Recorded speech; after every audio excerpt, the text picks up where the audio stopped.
Yes, please welcome Leslie from Leicester University. Okay.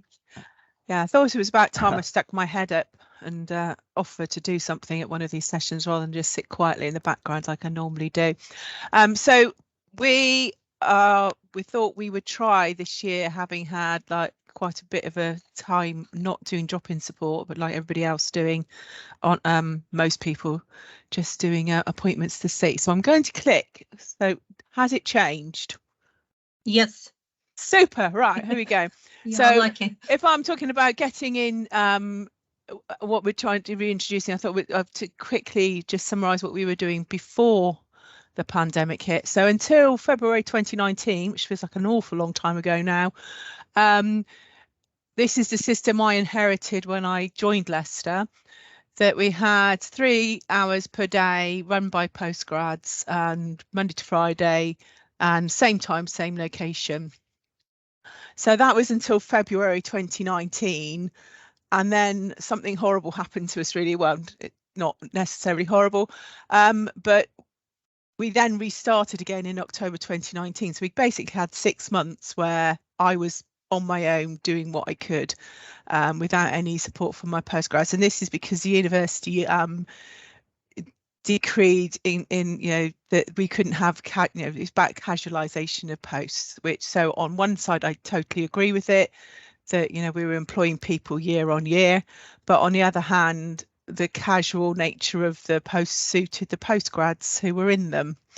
But whatever happened, we then had to have a time of negotiation and to be allowed to recruit into permanent posts.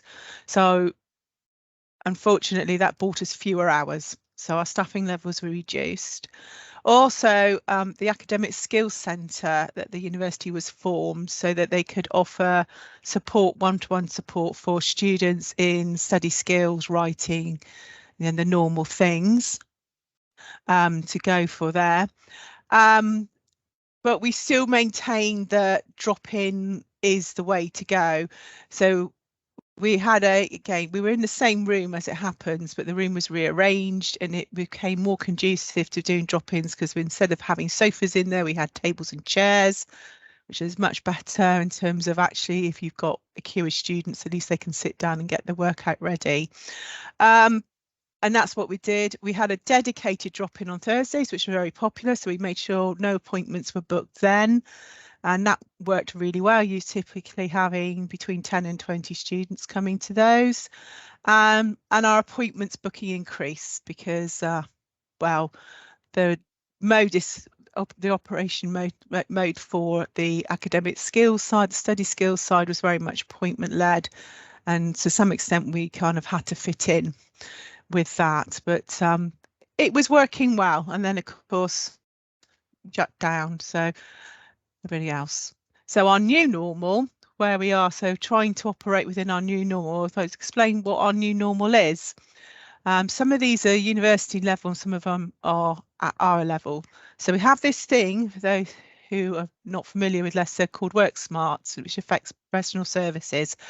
It is the flexible learning policy, flexible working policy that the university has brought in. So basically, there is a presumption now that if you're in professional services, you work mainly from home. So all of our offices were taken away from us. So we don't have our own desk. You haven't got somewhere to put your mug. All that kind of thing came in. I did query at the time, why are we in scope for this? Because we're a student-facing service, and therefore, obviously, when we're back in action again, we're going to be mainly on site. But anyway, I didn't my voice. So that's what happened there. So we are now, we don't. So we have our room that we can, where we meet students, but we don't have anywhere to sit when we're not there. There are plenty of table desks around, but which you can book or you can just turn up, but we don't have a home anymore as such. There's also a project called Sticky Campus, which is aimed at getting students to come onto campus. So it was a bit of a ghost town in the last academic year. So it's trying to address that, and whatever they're doing is working. So the main thing is the university has decided that teaching should be in person most of the time, online as an exception. Formal meetings involving students, like student staff committee meetings and so forth, should also be in person. And then they've done a few things about food and transport to persuade students, and that because they did some focus groups in the summer before the students went home. And the thing that came up, we say, what would you encourage you to stay on campus? And it was things like free food, somewhere to eat our own food, access to microwaves and kettles and things like that. So they've been looking at that. So this is all about that. And then also within the context of that, we have we call it a centre. It's a bit of a pompous description of a room, but it is our centre. During the 21-22 academic year, we reduced the capacity of that to be able to have 2 appointments only at a time, so that we could maintain social distancing. So everything else was taken out. We just had 2 desks and 6 chairs in the room, and that's it. We didn't have anything else in there. So to discourage people coming in and just sitting and hanging around, and also, main thing. So every time a student did anything, we'd be disinfecting it afterwards. We now have 3 desks in there, but the way this is now worked, there is now no room for the tables that we were using really to provide our drop-in. And the other thing we've noticed at the beginning of this year, we've had a significant increase in requests for appointments. We don't have a big team, so it's myself and 2 part-time. I'm part-time. The 2 advisors that work with me are even more part-time than me, so we don't even add up to a whole person between our hours. So managing appointments has been tough for us this term, because so there's just not very much of us. So I thought you might like to see what our glorious centre looks like. So these are a couple of pictures I took yesterday morning. So this one on the left is the outside, and where I'm stood to take this photograph is this massive room, which is a silent study zone for the students. So at least before the pandemic, it was an office space. So it's been a useful repurposing of the room for the students, and it does mean that they know where we are. So in terms of being able to find us, that's improved. And the one at the bottom, this is the inside of the room. So you can see we've got 3 places where we can meet students one-to-one, but there's not a lot else going on in there. So we decided if we were going to grow capacity and get back, we should reintroduce our drop-ins. So we couldn't use our home base, as it were. So what we have done is we've booked rooms on campus. The rooms booking people have been very helpful finding us rooms. So we do 2 days a week for 2 hours. We have a different room on each day, but it's the same room. So every Monday we're in one room and every Thursday we're in a different room. But at least if we thought, well, familiarity, same time, same location each week, hopefully what the students will get into a good habit of being able to find us. 2 members of staff go, so it's quite a big commitment. We have a check-in system, so they try to track who's attending. And in terms of promotion, when we started this early last month, so we did a little bit of social media. We were there's a weekly email that goes out with student announcements on it, so we were included in that, and we also sent some targeted emails to groups of students that in previous years have made use of our service, so to try and alert them to it's not just appointments anymore, there's this as well. So all seemed fairly straightforward, and then these are the issues we've had. So we've had horrendous attendance. We've been doing this for 7 weeks now. When I offered to do this talk, I was hoping I was going to come in with this wonderful success story and how we were not coping, we were going to have to find more space and all that kind of stuff. But no, the attendance at the drop-ins we've had 20 site visits, 16 students in 7 weeks. So that's 56 hours of staff time to help 16 students. So it's a bit sad. Our check-in system is not being completed by all the students. So they say they have to scan a QR code. So I can see they do that. They do that. Sometimes I have to ask them and prompt them, but don't always. And then they say they've done it, and then but the QR takes them to a very simple form with one question on it. Basically, is it Monday or is it Thursday that you're here? And clearly they're not actually then doing that. So we haven't got the data on all the students that we would like to, so we can see where they're coming from. So try and work out, so we can ask them follow-up questions. It's a bit difficult. Some of them are doing it, but not all of them.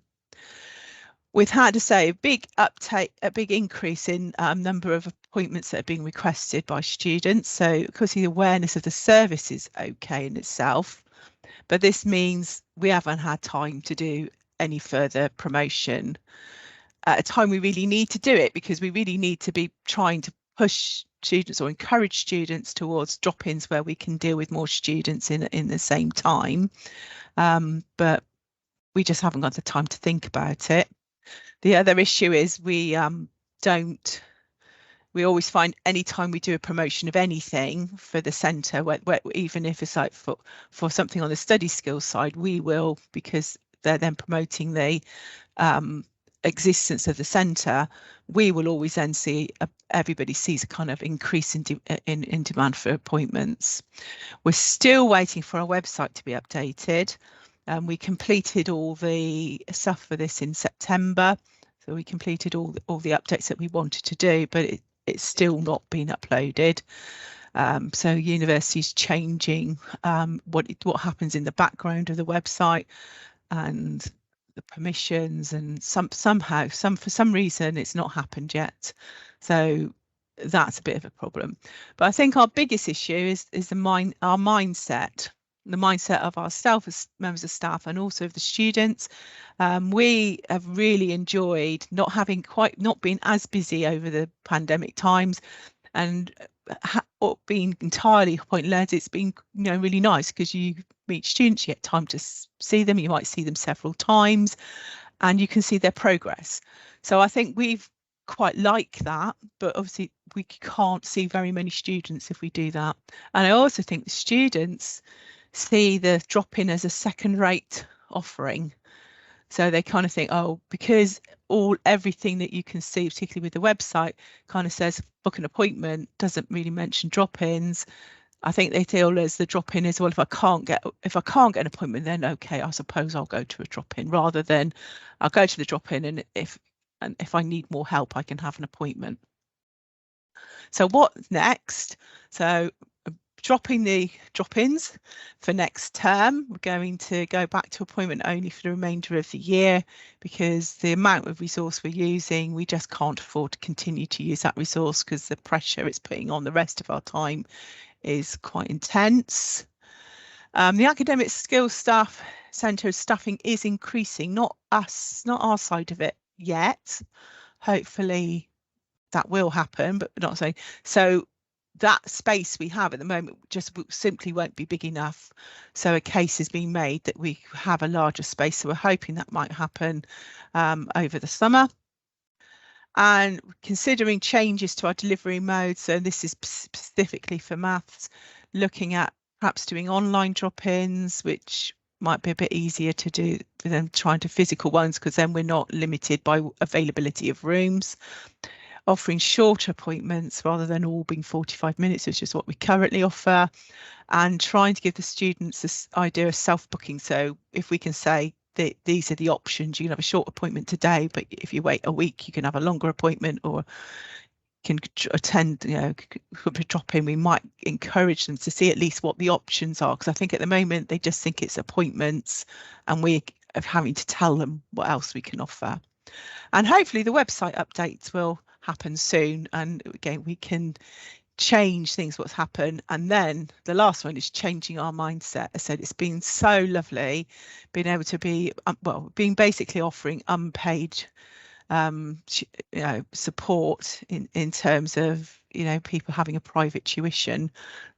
For some students that come and see us regularly, they're basically getting free tutoring. As I say, we really enjoy it, but we've got to get ourselves, we're not able to help as many students as we should be helping by continuing that. So we need to change our approach, I think, very much, and hopefully find a way of making it a success next year. So thank you for listening. Thank you very much, Leslie, and sorry for springing that on you rather quickly. No, it's okay. Thank you very much. Does anyone have any questions very quickly? Fabulous. Anthea, you've got your hand up. Yeah, sorry again. Thank you, Leslie. That's really interesting. And I'm quite interested. I hear your tension between, you want to offer more drop-ins and it would be good for students that way and for you, but obviously they're asking for appointments. How do they approach you to request for the appointments? How does that come in? It comes in. We use LibAnswers, which so anybody who works in libraries might be aware of. But basically, they fill a form in. So they use Microsoft Forms. One of my colleagues has created a form. They fill that in, and then that pops into a sort of central mailbox, and we pick them up from there. And then we ask them what they want help with, when their availability is, and then we try and match their availability. Usually with any one of the three of us, but sometimes if they're asking for something specific, one of us might be more suited than the others. So yeah, okay, that's quite interesting. What we do, I was going to say, what we do at Bedfordshire might be helpful in some cases is that we do get the appointments requests come in with all the general academic appointment requests. So if it's a maths one, it gets targeted off to me and my other part-time. We're both part-time colleagues. Yeah. But the first thing we write when we get back in touch with either phone or whatever, say like, immediately one of us is always available on the drop-in on Wednesday. So if if it's near to Wednesday, we try. I've tried that. Come straight away, or we can appointment will I tried that, later. and they will always wait for 99% of them. I've had very little success in them. Right.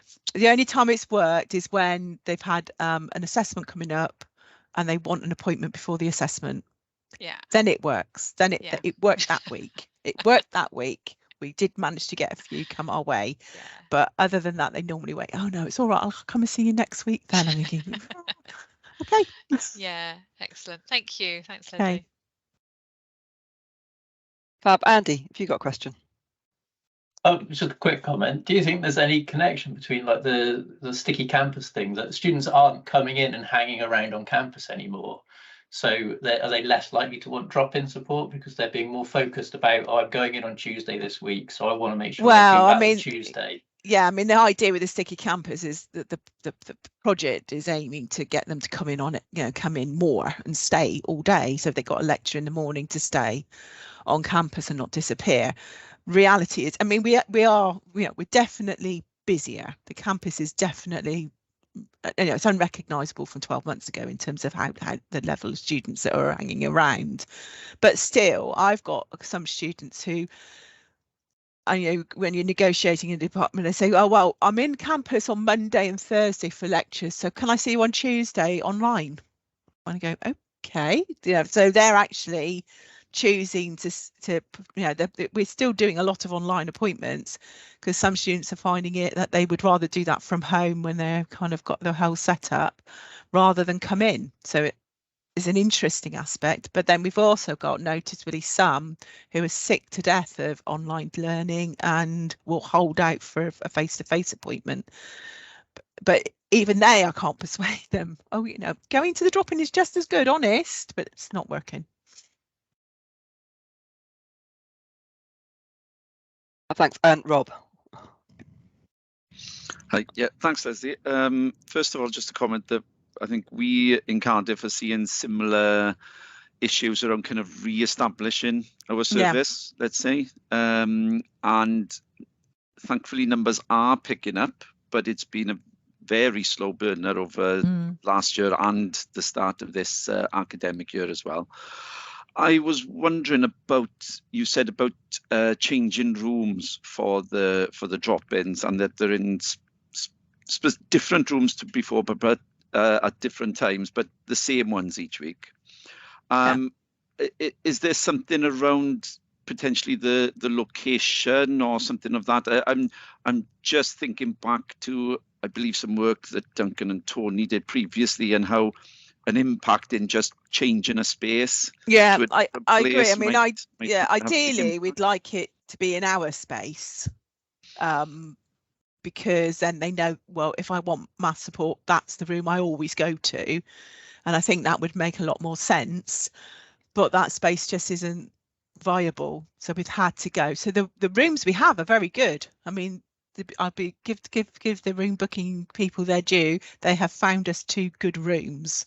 So our Monday room is in the new teaching block that's just opened this year, and our Thursday room is in a seminar block, and they're both perfectly good rooms and in good locations. So yeah, I don't know what we do. You know, it's kind of thing, what else do we do? I'm thinking to our own situation. We pre-pandemic had a set room at the same time, and it again similar story. All kind of busy pretty much every day.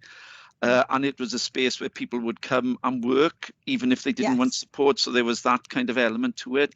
We've tried to, since the pandemic, be more flexible and think about different times and spaces. And yet, like I said, we're still having difficulty re-establishing the anywhere near the same numbers that we had pre-pandemic. So yeah, that's why I was asking, because it sounds very similar. It is very difficult. I mean, but the interesting thing is we've more than doubled our appointments from last year. So the students are clearly, for some reason, aware of us, but they want an appointment. They don't want drop-in. So thank you. There we go. Thank you. Fabulous. And Alan, you've just put up your hand, so very briefly, if you could. Yeah, if this time, don't worry, sir, if there's not, so please stop me if you want to move on. Just a quick question, Leslie. You mentioned that there was an increase in requests for help. I just wondered whether it was mainly coming from maths or statistics or both. This semester it's been maths, and it's been noticeably first year economics students who haven't done A-level maths. And of course, when you dig a bit deeper, because they were the year that GCSEs stopped abruptly, and they didn't do any assessments for their GCSEs. So they haven't done any maths for 2.5 years.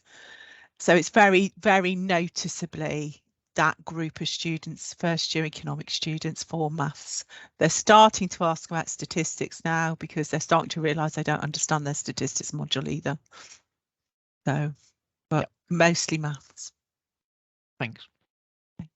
Excellent. Once more, again, thank you very much, Leslie. It was a really interesting talk, and it's really lovely to hear what's going on at Leicester.